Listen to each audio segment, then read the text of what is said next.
আসসালামু আলাইকুম। চলে আসলাম কচু পাতার ভর্তা নিয়ে। কে কে আমার মতো এরকম ভর্তা খান কমেন্টে জানিয়ে যাবেন।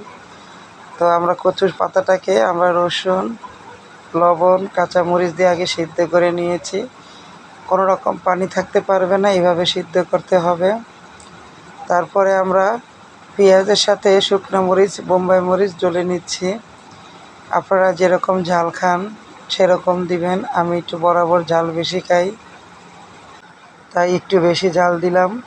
সাথে এক চির লেবু দিয়ে দিলাম, কারণ যেহেতু কচু বলে কথা, টকটা সাথে থাকলে ভালো লাগা কাজ করবে, পাশাপাশি কোনো ধরনের গাল চুলকানোর চিন্তাভাবনাই থাকবে না। আমার মরিচটা কিন্তু ছিল গেত্তা বোম্বাই মরিচ। এটা অনেক ঝাল আর গ্রান, ঝালের চেয়ে গ্রানটা একটু বেশি থাকে। তো এটা আমি দিয়েছি কাঁচামরিচ, শুকনা মরিচ, বোম্বাই মরিচ তিনোটাই আছে।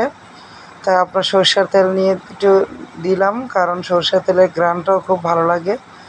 আমার মতো করে আপনারা এরকম কচু পাতা ভর্তা করে খাবেন, আঙ্গুল চেটে পুটে খাবেন, কথা দিলাম।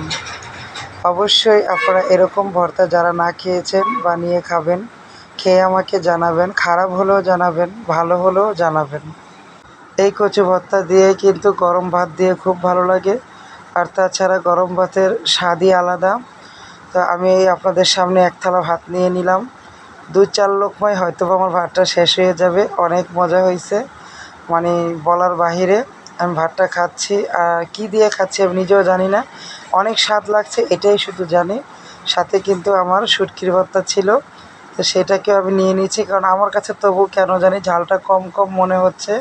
তাই আমি আরেকটু মরিচ ঝালের জন্য এটা নিয়ে নিলাম। অবশ্যই আমার মতো আপনারা বানিয়ে খাবেন। আপনারা পাতাটাকে রসুন দিয়ে, কাঁচামরিচ দিয়ে, লবণ দিয়ে ভালো করে সিদ্ধ করে নেবেন, অবশ্যই যাতে কোনো ধরনের পানি না থাকে। কচু তো সবাই খান, কিন্তু পাতা ভর্তা সবাই খান কিনা আমি জানি না। আমি অনেককেই দেখছি তারা পাতা ভর্তা খায় না। তা আমার মতো করে বানিয়ে খাবেন আর আমাকে কমেন্টে জানাবেন।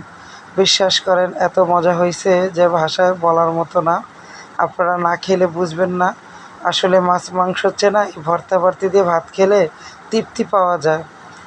আর তৃপ্তি যদি না আসে, পেট যতই ভরুক না কেন কোনো লাভ নেই। আগে মানুষের তৃপ্তি দরকার। অবশ্যই আমার মতো করে খাবেন। ভাত দুগা শেষ হয়ে গেল কথা বলতে বলতে, কিন্তু আমার মন কিন্তু ভরল না, পেট ঠিকই ভরে গেছে। মানে আমার ইচ্ছে করছে আরও খাই, আরও খাই। তো কেমন হয়েছে আমার এই কচু পাতার ভর্তাটা অবশ্যই আমাকে জানাবেন। তো আমার জন্য দোয়া করবেন। আপনাদের উৎসাহ আমাকে আরও নতুন নতুন ভিডিও বানাতে উৎসাহিত করে। অবশ্যই আমাকে ভালো মন্দ সবই জানাবেন, যাতে আমি আরও আপনাদের জন্য এরকম সুন্দর ভিডিও নিয়ে আসতে পারি।